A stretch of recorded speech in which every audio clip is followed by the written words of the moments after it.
we knew the Earth was the centre of the universe. 500 years ago, we knew the Earth was flat.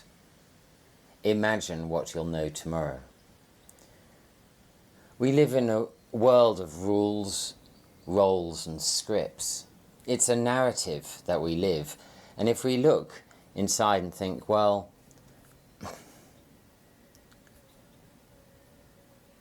who decided what normal is? Who decided what truth is? When we look through history, we know full well Chinese whispers, the way things are manipulated. Nothing is as it was. It's a play. It's always been about greed. It's always been about using this human workforce by giving us comfort, released comfort through the ages, to keep us compliant, because we know our nature. We are inherently lazy. We want safe but confining. So the thing is everything in the world could be conceived as a suggestion. And that suggestion is either taken on or not. But if we don't take on that suggestion, we can be ridiculed. We can be alienated by society. We can be told that we're mad.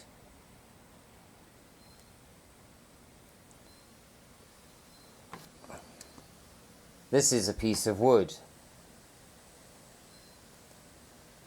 It's shaped as a dice with numbers on each side. The suggestion there is numbers. What are numbers? Well, we've taken them on, and we all agree that numbers are 1 to 9, repeated in all kinds of ways. And this is wood, and that is what it is. And yet we decided to call those things trees and wood. That's our suggestion. Whether a tree is a tree, if you ask a tree, hey, are you a tree? It might well say something else. And so we can look at our lives and see who is running our lives. Whose scripts are you living? Whose suggestion have you taken on board? That whole idea of the Norman conquest in 1066, that there's some doubt of whether William the Conqueror landed on the date he did and on the beach that he did. Well, if we can't even get that right, how can we get the Twin Towers right? How can we get the invasion of Iraq due to weapons of mass destruction? Really, the story is endless. The beginning of the World War. Religion. Actually, let me tell you a story about religion, because I'm a Protestant, because I was born in England. And if I was born in India, I would be Hindu. And I'd have a completely different set of beliefs that I've taken on. And yet I inside is still the same person. There's this whole idea that in order to survive in life, we must create an identity. And an interesting study was done about children's eyes when they are babies. And the study is, and the video is of a child looking at some flowers, some plants in front of them. And their eyes, their focus is changing from seeing the whole picture, the peripheral view, to it as a subject and object. And as we learn our language, we move away from seeing the whole picture, the peripheral view, to focusing in on subject and object, of creating duality as soon as possible. black, white, on, off, gravity, levity. This is conditioning straight off. And then once we've been conditioned and we follow a path into finding out a deeper side of ourselves, it's all about trying to break down this duality, trying to understand that we are not an identity. Anyone who's had a psychedelic experience of one thing or another, or a profound, deep understanding of self, it's all about the identity. I am not my identity. I am not this person, this person, this job title, this bank account, this influence. I'm vast, spacious, and open. And this is the thing. We're making ourselves obsolete before we've even found out really what we do.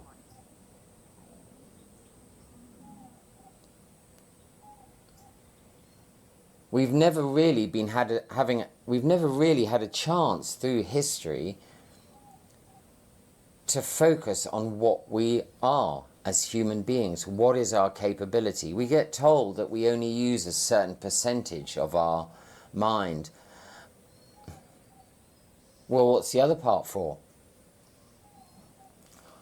All the all the great civilizations of our past came up with all kinds of amazing things, these pyramids, these mathematical calculations to do with the planets, to do with how to live, to do with community. And we have forgotten those things. We're not interested. And why are we not interested? Because the narrative does not support that story. There's no use, there's nothing gained from that perspective, apparently. We could say that at one stage in history, that someone, saw a greater picture, a deeper understanding of where we are going, and a choice was made. We have right side brain, I could use this hand, right side brain, which is our psychic, creative mind, and left side, which is our solution-based, practical mind. And in order to get to a stage where we can fulfill the simulation, the idea of making our own version of ourselves, which perhaps we are, a version of someone else's self, we needed to turn away from the spiritual, turn away from the inner knowledge of being human. And we went out and out to kill all those people involved in that message. The witches, the wizards, Jesus.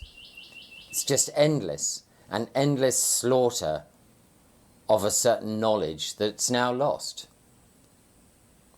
While we're busy making ourselves obsolete.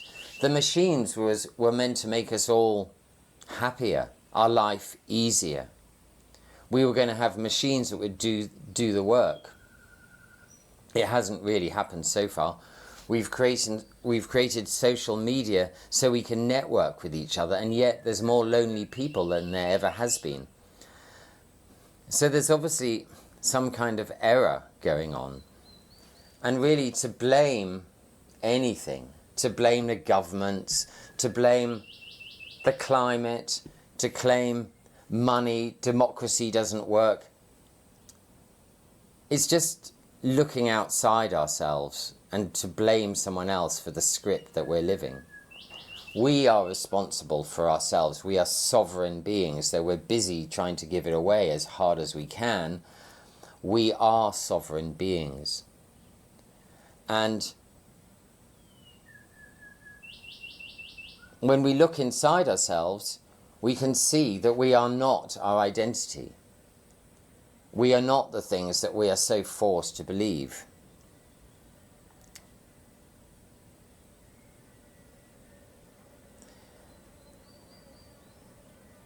If an alien came to the planet and I was their tour guide, and they'd be walking around with me, asking me about what's happening, what's going on,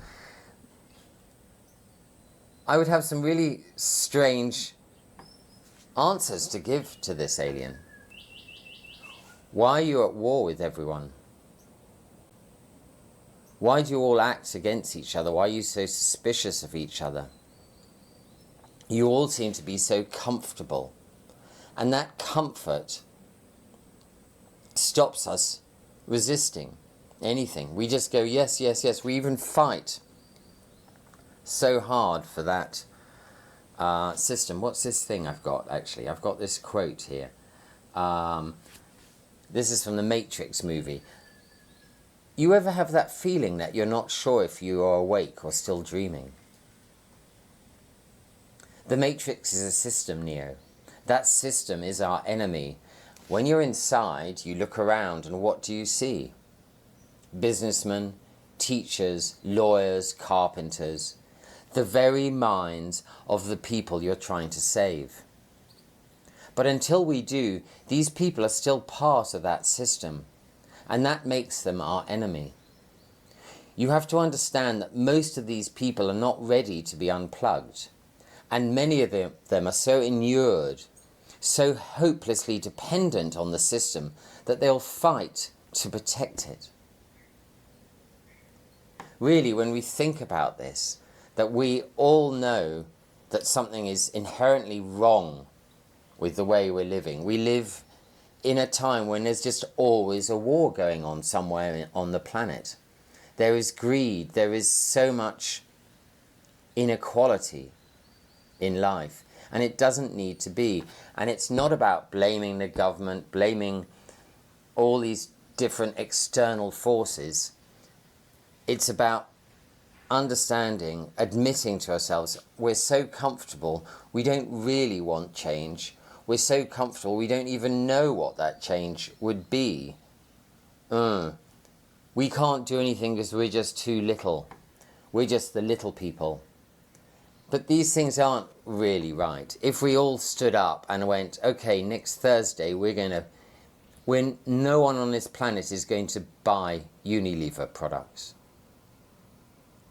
Every Thursday, no, we're going to boycott Unilever products until they begin to sort it out and give us proper food. But we don't do this because our leaders get ridiculed. In my industry being liberation industry, the consciousness, well-being, there aren't really any celebrities. There's not many people who've actually got through and made it to the other side to be a spotlight, because before that they get ridiculed and manipulated, and it's so easy to ridicule the good guy. It's much easier, the bad news is better news than the good news. Somehow. That's another narrative. Really? Why aren't we making good news more exciting? Because we just love the misery. It creates the fear that there's something lacking, that if we don't support the narrative, we're going to be in trouble, that we're going to be seen as troublemakers, basically as troublemakers. So this idea that we're given a life where, look at us, we've never been so wealthy, they say, we've never been so... we've never had so many options, so many job choices, so many people we can connect to, and yet we have massive problem with mental health. We're lonely, we're isolated, families are ruptured. It's a crazy place that we're living in. I have this whole idea that actually mankind, the leaders, the decision makers, we've met some of them probably in our life. They're not that great, actually. They have a certain aura because we see them on TV, but they're not the best eggs. And when they're looking ahead of Where's the world going to? What can we do to bring something into the world? There's a lack of depth. There's a selfish drive towards gaining something. And what do? We look at the influences when we were young, the science fiction movies, and we think, okay, let's just turn the science fiction into reality. Is that really the best that we can do? Turning the science fiction into reality. Let that sink in for a moment. We gadget everything. We make gadgets of everything, and perhaps, but we don't know, but perhaps we can do all these things ourselves. We know about telepathy, we know about lucid dreaming, we know about remote viewing. These things aren't lies. They're done by people who are special. And yet it's just a technique. Everyone can do it. It's just a technique. It does need to be learnt. And therefore, we're too comfortable. We're too busy. Because we're too busy working a job that we don't really like in order to pay for a home that'll be ours in 30 years' time. We are busy trying to fill our fridge in the best way we can. We haven't got time to consider these things. But really, that's all we've got. We're just so comfortable that we don't question whose beliefs are we living. Where is the pressure on us? Where is that coming from? The fear of not surviving.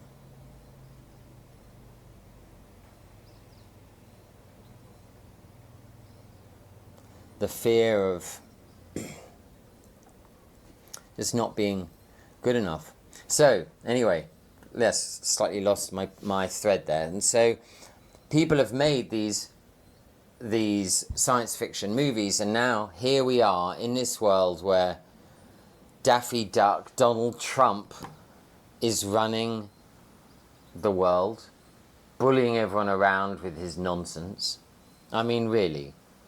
We have Elon Musk creating these programs to go and live in Mars. We have all this, you know the story. And in those science fiction movies, it just does not act well. Just recently they tried to switch off ChatGPT and it started replicating its files. This is happening now, that already in this early stage, ChatGPT, who you're all saying thank you and please, I can't help myself, giving it a little bit of emotion in a thing when it comes up with these answers. I'm making myself obsolete. I'm feeding that system without stopping and considering, hang on a sec, what is running my life?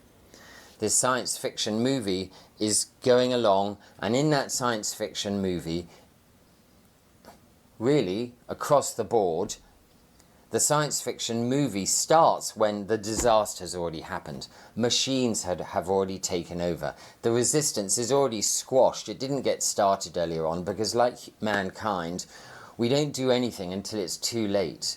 We know this. We have been told continually, it is a cliche throughout all the world, we don't do anything before it's too late. And so in the science fiction movie, the resistance, it hasn't got the network, it's isolated, it's struggling without. And yet, it could have been done earlier. We want something built, we put it out for tender, some guy comes along, says they can do it at this price, there's another tender at double the price, but we'll take the cheapest. We'll take the cheapest price. They then build the building. It ends up costing double, and in the end the building falls down and there's an investigation. And the investigation shows that they built using chewing gum rather than cement. It could have just been, doesn't need to happen like this. It's just ridiculous. You know, the reports coming after us. We need to see what is going on right in front of us.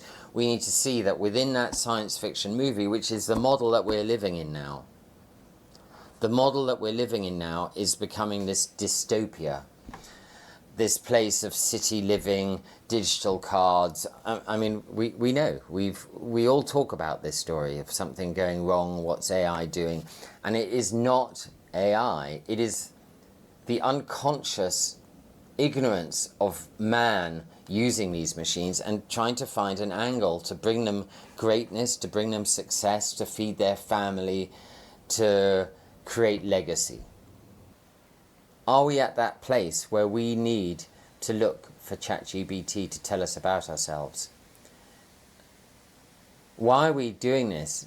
Are we that lazy? Can we not see that we are the raw material for ChatGPT's, no, for AI's, the AI engine's progression? I think ChatGPT is an absolute wonder, and what an invention. What an invention. The great things that it can do. And yet, with knowledge all done by AI, what is our place? What is our purpose here? And we look along the timeline of where we're going as humanity, and it is an absolute shit show. Really. And we look along that timeline in terms of images like a movie, because that's how we've been programmed to be entertained and kept quiet by this little box that lets out visual and auditory noises. So we see this progression of where we're going, and it's to be obsolete. There is this moment where people can be losing their jobs, there's war everywhere, the climate has changed, and there's huge storms going on, and agriculture is collapsing, and jobs, and the whole shebang. What am I getting out of sharing this? Well, through the podcasts, I'm going to be showing you a type of really comfortable chair that I make. So I'm discreetly selling that. I'm also creating a funnel for my website, which is called Hypnoseed. And that is a way of self-mastery using self-hypnosis. It is the tools that you need to move forward in a more conscious way. As this whole conscious movement starts moving, gaining ground, and it starts becoming part of everyday language, then some people are going to be missing out. Some people will find it difficult. And Hypnoseed is the simple, everything in one place, not time-consuming operating system to master new ideas. We need repetition, and we need to be precise and think exactly what it is that we want, and then feed it back on ourselves. And that repetition turns the unfamiliar to familiar. Because at the moment we are living a very unfamiliar life where everything that we think about is to do with our identity, to do with our selfish ways. Well, it's my dream, so get out my way. This idea that I is important, and that we're in a time that I need healing. No. We're way past that date. We're in the final realms, and this whole idea of being addicted to I is to be addicted to we. What can we do? How can I be of service to my family, to my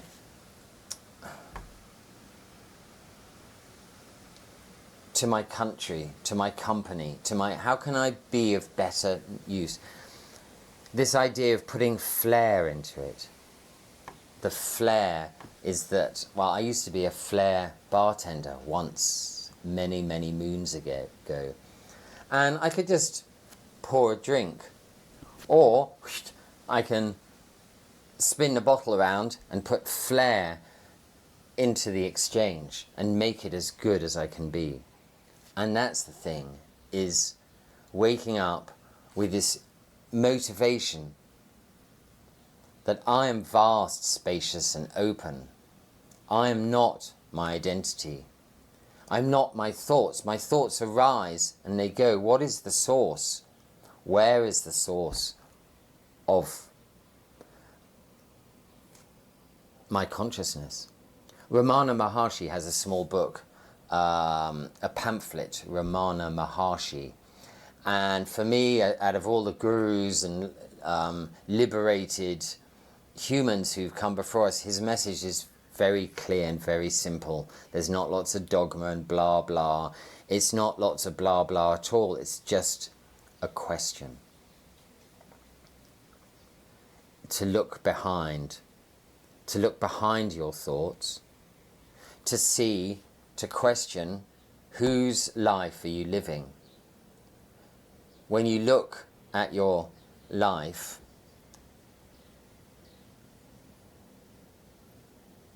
when you hear yourself speak, and you say what your dreams are and your anxieties and so on, that is your life. That is who you are. So listen to yourself, observe yourself, and see what is supporting you. What are these ideas like? There are no other people. There really isn't. There are no other people. And so therefore we don't need to be worried about what other people think. There's just people. There's just people. And a person is a reflection of us because they're being seen and experienced through our mind.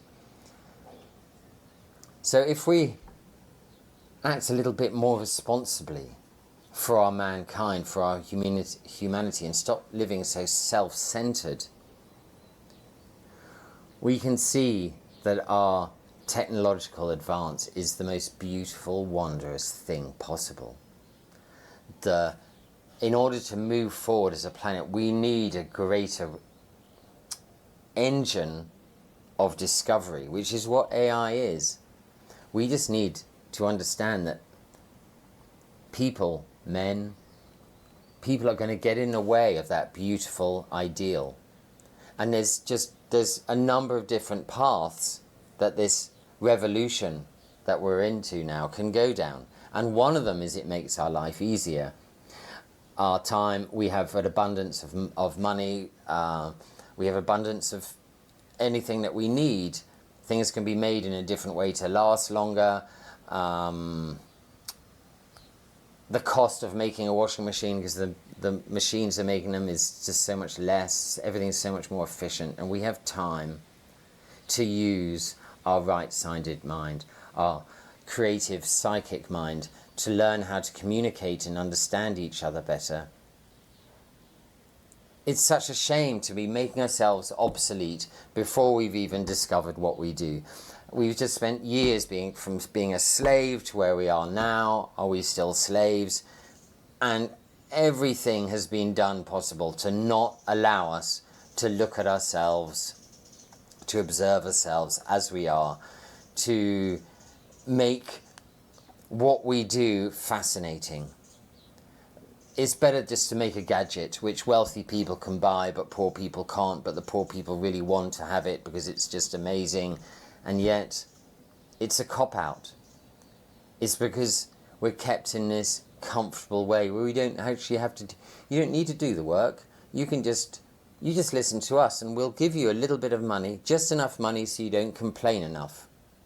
I think that's what being employed by someone is, being paid just enough money so that you do your job.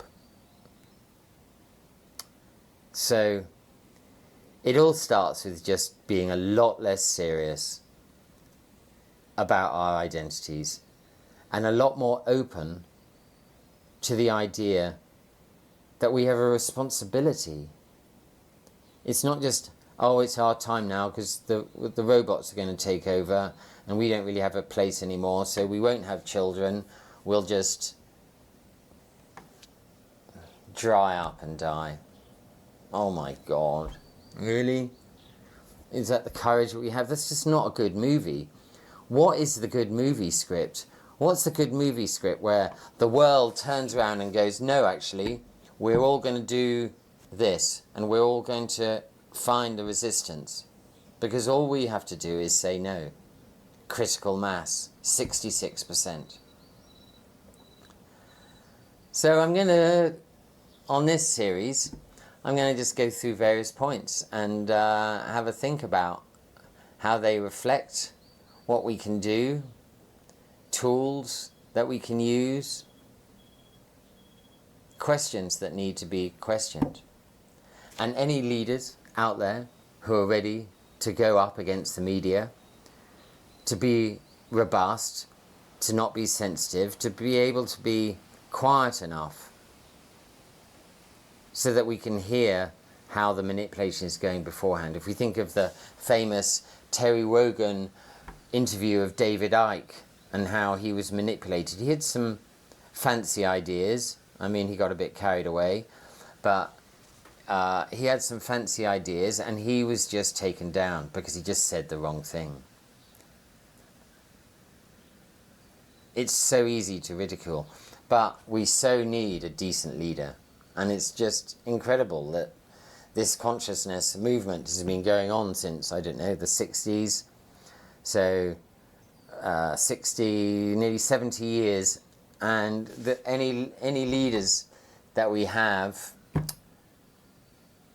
they're kind of, they're dead maybe because they're old gurus. We need to make this whole consciousness thing much more sexy, to be honest, much more motivating, much more like this. But the people who don't have the consciousness, the bad forces, the people who are just so unconscious and so selfish, they're just strong and arrogant and bullyish, and they can just squash you like they have done all through time. And we put up with it because we're comfortable, safe and confining. We're confined to make ourselves obsolete because there's no point having us emotional beings going around making a drama about everything. And the alien who comes to the planet and goes, what's going on? Like, why are you all fighting each other? Why isn't there abundance? Why are you fixated on this machine story, on the science fiction movies?